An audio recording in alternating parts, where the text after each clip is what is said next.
Breaking news this Monday night. The Kremlin calls the troops into eastern Ukraine. The new orders from Russia's president in 2 rebel regions he now recognizes as independent. Vital vote. MPs debate the validity of invoking the Emergencies Act. Why is the Prime Minister using this? This is something that required extra tools. Deadly confrontation. A black man He's very kind and humble person. killed by Calgary police. The police are in an almost no-win situation. And reunited, and it feels so good. This means the world to me. Australia's border reopens to fully vaccinated tourists. Global National with Donna Friesen. Reporting tonight, Colleen Christie. Good evening. Thanks for joining us. We begin tonight with breaking news on the crisis over Ukraine. Russian President Vladimir Putin has ordered a so-called peacekeeping operation in eastern Ukraine's 2 breakaway regions. The dramatic escalation follows Putin's address to the nation, where he recognized Donetsk and Luhansk as independent states. The move is stoking fears Putin is pushing forward on invading Ukraine, which could spark a military response from the West. Jackson Proskow has tonight's top story.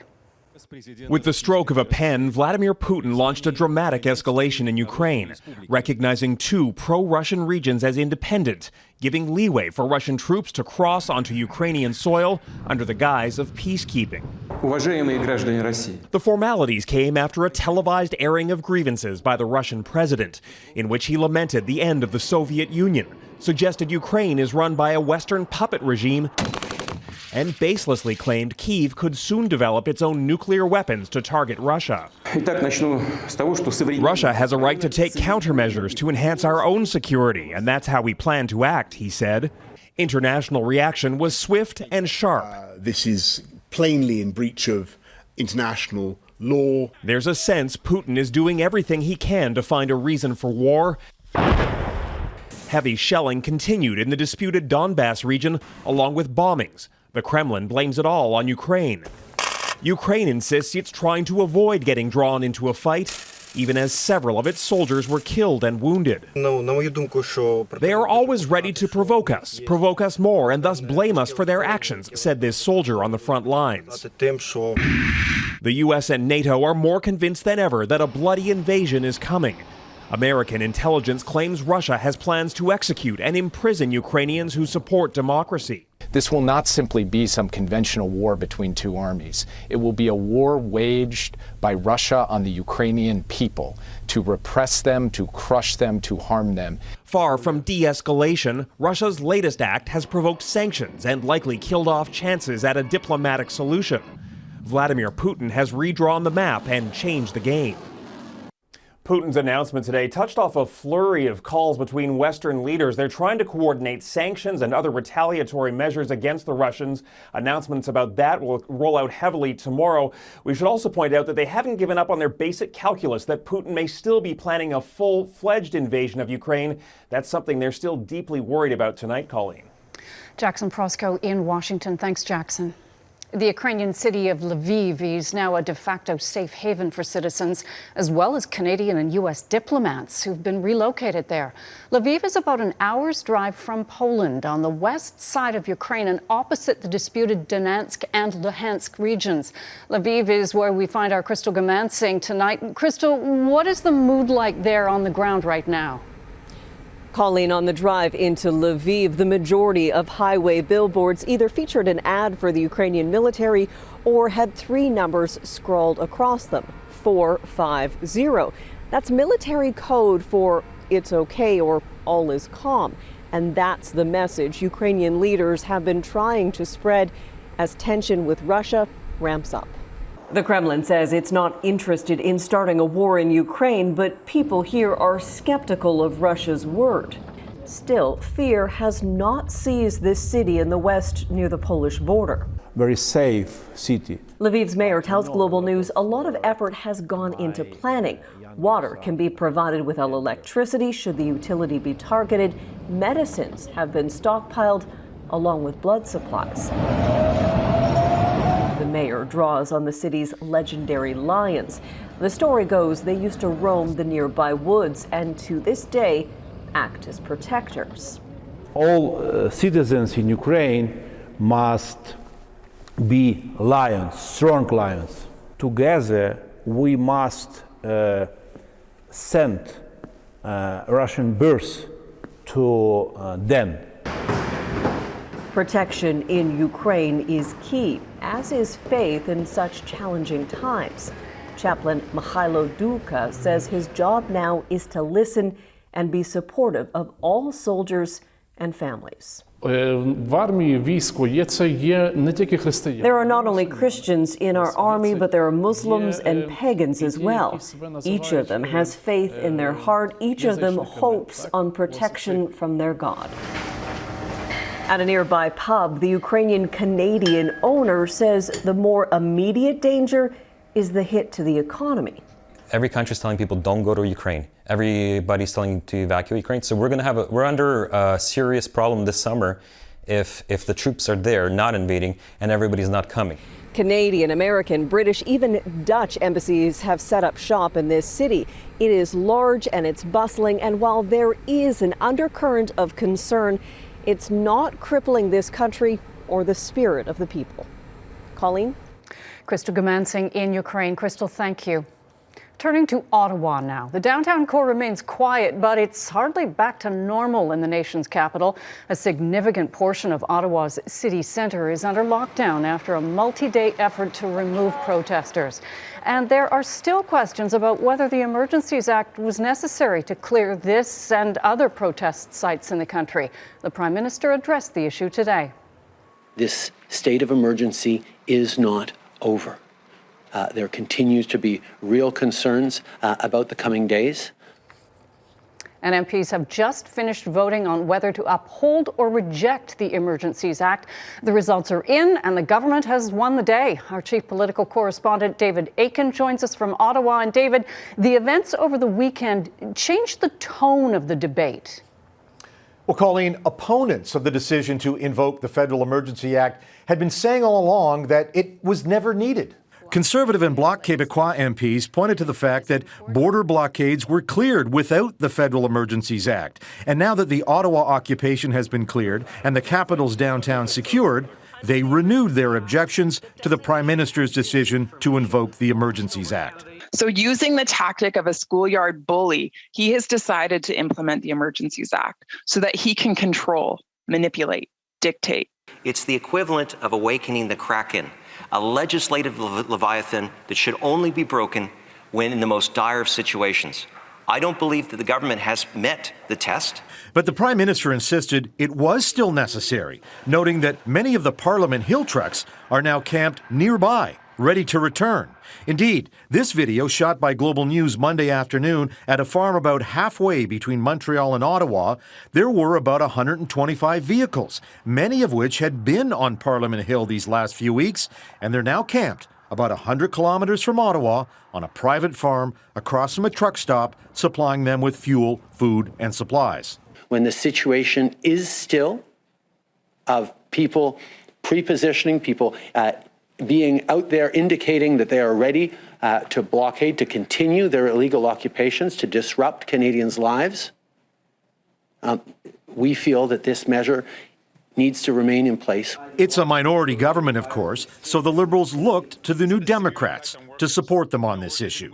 And that's how the vote played out. Liberals in the NDP voted to confirm the Emergencies Act. Conservatives in the BQ voted against. But that is not the end. The Senate now begins debate on the very same issue, and it will vote later this week. And if the vote fails there, then that's it. The powers in the Emergency Act would be immediately revoked.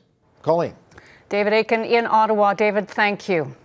Deputy Prime Minister Chrystia Freeland is attempting to set the record straight about whose financial accounts have been frozen in connection with the protests.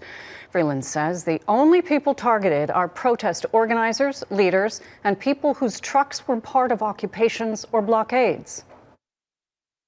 Anyone who is concerned that their accounts may have been frozen because of their participation in these illegal blockades and occupation, the way to get your account unfrozen is to stop being part of the blockade.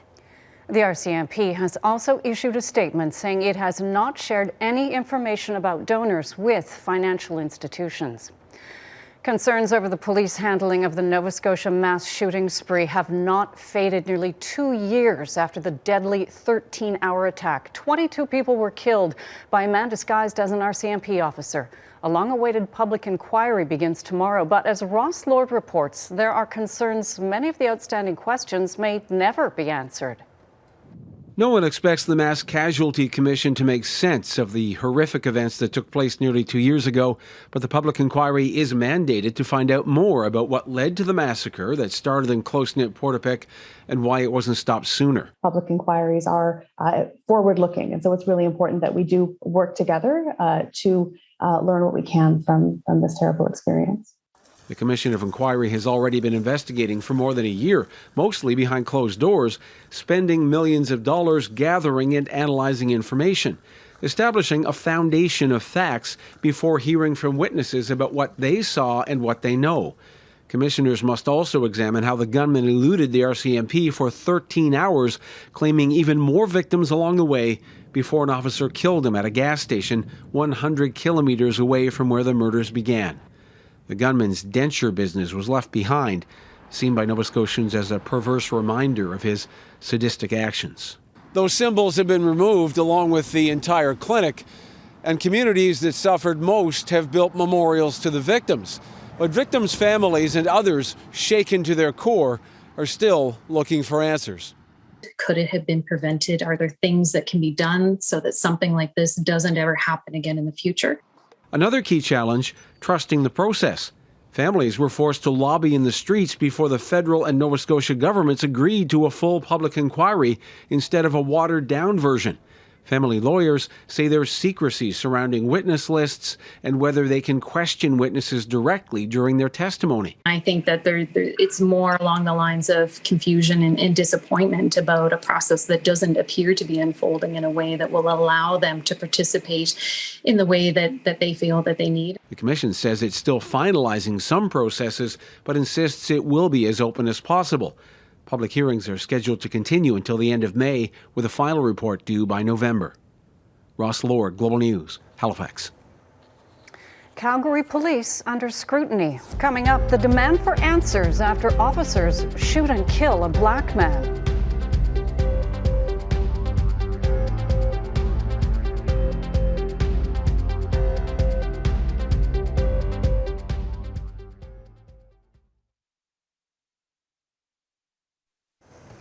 Calgary's Sudanese community is demanding answers after a man believed to be experiencing a mental health crisis was killed by police.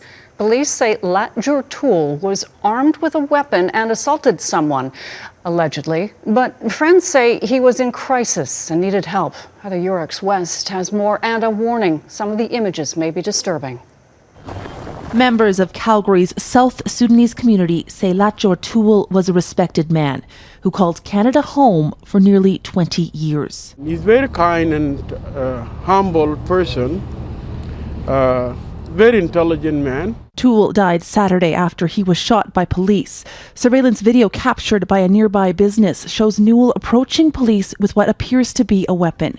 He also appears to strike a police dog. The police were in a almost no-win situation. The individual was threatening them. He had a weapon, and he was advancing towards them. Police have not said what kind of weapon Tool was holding. Witnesses say it appeared to be a stick or a pipe. Friends say he had a limp and often walked with some kind of cane. He was also a former child soldier before coming to Canada as a refugee. Friends believe he suffered a mental health crisis before he died. We're looking for the police to protect us here. We are looking for safety here. Many people have come here for safety, left the war-torn country Sudan to come here and get a better life. The use of deadly force in Calgary comes at a time when Black, Indigenous and other racialized communities have questioned whether the police response to illegal protests in Coutts, Alberta, Ottawa and Windsor, Ontario would have been the same if protesters there had not been primarily white. they were able to de-escalate folks who literally came there for the sole purpose of overthrowing the government. Really, the only thing I can see here is that one's a black guy, the other is a couple of white dudes. I can tell you that if there was anybody who was attacking police officers with a weapon at Coots, in Ottawa, or at Windsor, you'd get pretty much the same result that happened here. Alberta's police watchdog is now investigating. Heather Yerkes West, Global News, Calgary. Quebec is easing more pandemic restrictions. Today, the province lifted capacity limits for visitors at private seniors' homes and retail stores. Conferences, public events, and programming at recreation centres can also resume. Up to 500 people are now allowed at places of worship and funerals, and they no longer need a vaccine passport. Movie theatres and indoor events like hockey games can operate at half capacity with passport checks. Also today, Newfoundland and Labrador is dropping some public health restrictions, including all limits for retail stores. Restaurants, gyms, fitness studios, and faith-based ceremonies can operate at 75% capacity. Still ahead, England prepares to ditch COVID restrictions. Why the United Kingdom is divided on the new strategy.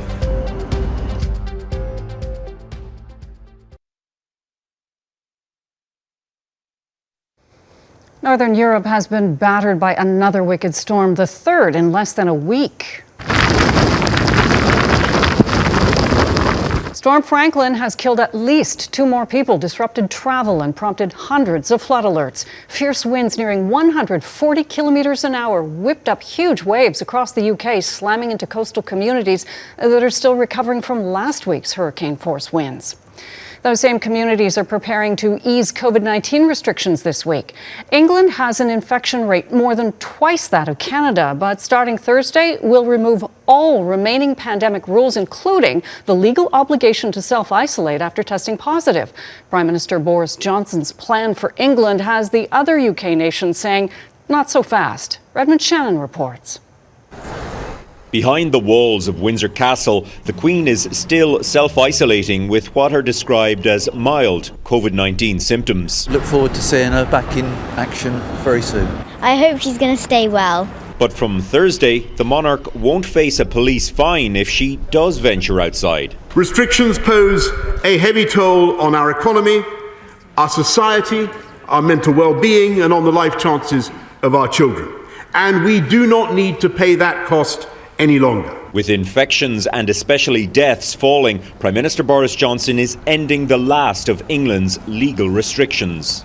People who test positive will no longer be obligated to isolate. Contact tracing and support payments will both end. And from April, free rapid tests will no longer be available. People in the UK don't actually realise how extensive our testing network has been and how fortunate they have been to have access to freely available testing in a variety of forms. British-Canadian professor Linda Bald says as countries move in this direction, it should ideally mark a new era of personal responsibility for seasonal diseases. British stiff upper lip of wandering to the office when you're coughing and sneezing, I really think we need to move away from that. Of course, the UK is more than just England. Throughout the pandemic, Johnson has frustrated the other 3 nations with his more libertarian leanings. We are responsible for public health decisions in our own countries, but it's the Treasury who makes the funding decisions, and they seem to be only triggered by the decisions Boris Johnson makes for England. The announcement from Boris Johnson comes as he remains under a police investigation for breaking his own pandemic rules.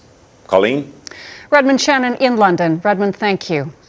New Zealand's Prime Minister says pandemic restrictions will ease when the country is well beyond the peak of the Omicron wave, which is expected to be mid to late March. We all want to go back to the way that life was, and we will, I suspect sooner than you think. But when that happens, it will be because easing restrictions won't compromise the lives of thousands of people, not because you demanded it.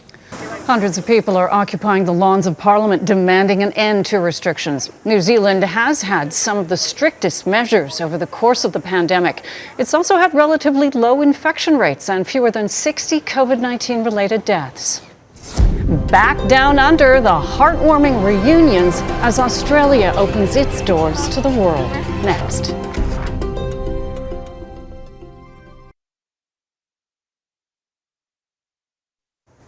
Nearly 2 years after shutting out most tourists due to the pandemic, Australia fully reopened its borders to vaccinated international travelers today. Of course, that's great news for anyone yearning to see the sights of the land down under. But as Mike Armstrong reports, for many who've waited years to see loved ones, it's so much more. For most of the last 2 years, the international arrivals at Sydney Airport felt like a ghost town. It didn't today. It was one reunion after another. This couple hadn't seen each other since before the pandemic began. They're now going to be married in 3 days. It's surreal. I don't know. I'm losing my mind right now. How does it feel to see her again? So good, so good. It's been way too long. This was Qantas's first international landing. Australia's national carrier has 154 flights this week. A year ago this week, it had 0. The country's reopening is making for some very happy grandparents and grandchildren. So excited because I haven't seen them for 2 years. And what are you most looking forward to now you're in Australia? To spend time with them. Australia's COVID lockdown was one of the tightest of any democracy. Australians started calling themselves Fortress Australia. The borders were closed for 704 days. The first day he could, Canadian Peter Bayliss went back. My parents live here, so I haven't been able to visit since just before COVID. So I'm coming back for a family visit. Now, tourism experts say in the coming months, numbers will still be a fraction of what they were pre-pandemic, 30 to 50%. But reopening is a step in the right direction, and on this day it meant some pretty big smiles, albeit still behind masks. Mike Armstrong, Global News. Travel. And that is Global National for this Monday. I'm Colleen Christie. Tonight's Your Canada is the Vancouver skyline. There are beautiful spots all over Canada. Please email yours to viewers@globalnational.com. Thanks for watching. Donna Friesen will be back tomorrow. Have a good night.